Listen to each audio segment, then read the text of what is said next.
નમસ્કાર બહેનો, સ્વાગત છે તમારું આજના આંગણવાડી સમાચારમાં આપણી યુટ્યુબ ચેનલમાં, જેનું નામ છે ગુજરાતી જીકેની જમાવટ. તો આ તાલુકાના મામલતદાર ઓફિસના છબારડાના કારણે યુવતીને જે નોકરી મળી ગઈ હતી તે મેળવવાની તક જે છે તે યુવતી પાસેથી છીનવાઈ ગઈ છે. જાણીશું આજના વિડીયોમાં વિગતવાર કે હાલમાં ગુજરાતમાં ચાલી રહેલી કુલ 9,800 કરતાં વધારે જે આંગણવાડી કાર્યકર તેડાગર બહેનોની જે ભરતી છે તેમાં ઘણા ખરા જિલ્લાઓમાંથી જે છે તે છબરડાઓને લઈ અને બહેનો સમાચાર પ્રાપ્ત થઈ રહ્યા છે. ત્યારે આ તાલુકામાં મામલતદાર ઓફિસના છબરડાના કારણે એક યુવતીને નોકરી મેળવવાની તક જે છે છીનવાઈ ગઈ છે. તેને લઈને આજના વિડીયોમાં વિગતવાર ચર્ચા કરીશું કે શું છે મામલતદાર ઓફિસનો છબરડો અને શાના કારણે યુવતીને જે છે તે નોકરી ગુમાવવાનો વારો આવે છે. આજનો આ વિડીયો આપના માટે છે બહેનો, તો વિડીયોના અંત સુધી આ બન્યા રહેશો. ને જો ચેનલમાં તમે નવા સબસ્ક્રાઈબર હોય તો ચેનલને સબસ્ક્રાઈબ કરી બાજુમાં રહેલું બેલ આઇકોન દબાવીને ઓલ નોટિફિકેશન ઓન કરો, જેથી કરીને ચેનલ પર મૂકવામાં આવતા આવા આંગણવાડીના જે સમાચાર છે તમને સરળતાથી ચેનલના માધ્યમથી ઉપલબ્ધ થઈ જાય. તો વાત કરીશું પંચમહાલ જિલ્લાની. તો પંચમહાલ જિલ્લાના હાલોલ તાલુકાના મામલતદાર ઓફિસના છબરડાના કારણે હાલમાં ગુજરાતમાં ચાલી રહેલી 9,000 કરતાં વધારે આંગણવાડી જે કાર્યકર તેડાગર બહેનોની જે ભરતી છે તેમાં એક યુવતીને નોકરી મેળવવાની જે તક હતી તે છીનવાઈ ગઈ છે. આમાં મામલતદાર ઓફિસે જે છે તે છબરડો કરતાં જે યુવતી પ્રોવિઝનલ ફર્સ્ટમાં તેનું નામ પણ આવી ગયું હતું. તે ડોક્યુમેન્ટ વેરિફિકેશન માટે પણ ગઈ હતી, પરંતુ ડોક્યુમેન્ટ વેરિફિકેશન સમયે આ મામલતદાર ઓફિસના છબરડાના કારણે યુવતીને જે છે તે નોકરી ખોવાનો વારો આવ્યો છે. વાત કરીશું હાલોલ મામલતદાર ઓફિસના છબરડાના કારણે હાલોલની એક યુવતીને આંગણવાડી કાર્યકર તરીકે નોકરી મેળવવાની તક ગુમાવી પડી હતી.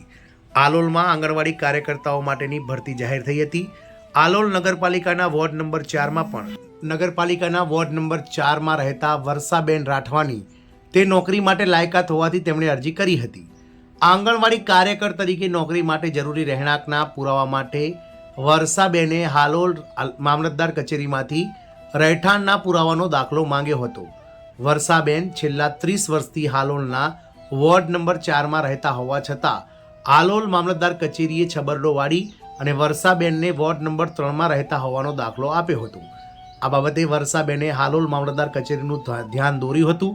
તો તેમને સુધારેલો નવો દાખલો આપવા માટે વાયદા કરવામાં આવ્યા હતા, પરંતુ અલગ અલગ બહાના કાઢી સાચો દાખલો કાઢી આપવામાં હાલોલ મામલતદાર કચેરીએ બાઈ ચારણી કરાવ્યું હતું, એટલે કે ખૂબ જ વાર લગાડી હતી.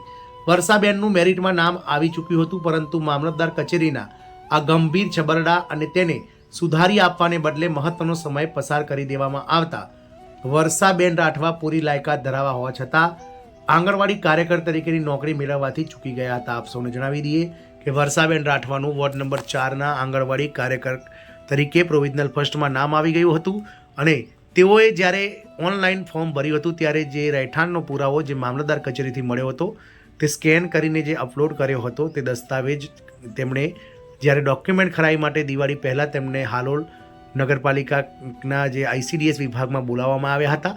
ત્યારે આ જે દાખલો છે તે વોર્ડ નંબર 3ના રહેવાસી હોવાનો માલુમ પડતા તેમણે જે છે તે દિવસ 10ની અંદર એ દાખલો સુધારીને નવો લાવી આપવાની વાત કરી હતી. વર્ષાબેન હાલોલ નગરપાલિકાના જે કહી શકાય કે મામલતદાર કચેરી ખાતે જે તે ધક્કા ખાધા હતા તેમણે. તેમ છતાં મામલતદાર ઓફિસના છબરડાના કારણે અને ગલ્લા ટલ્લા કરતા આ ઓફિસમાંથી આ બહેનને સમયસર દાખલો જે સરનામું સુધારી અને વોર્ડ નંબર 4નો કરીને મળવાનો હતો તે સમયસર મળ્યો ન હતો.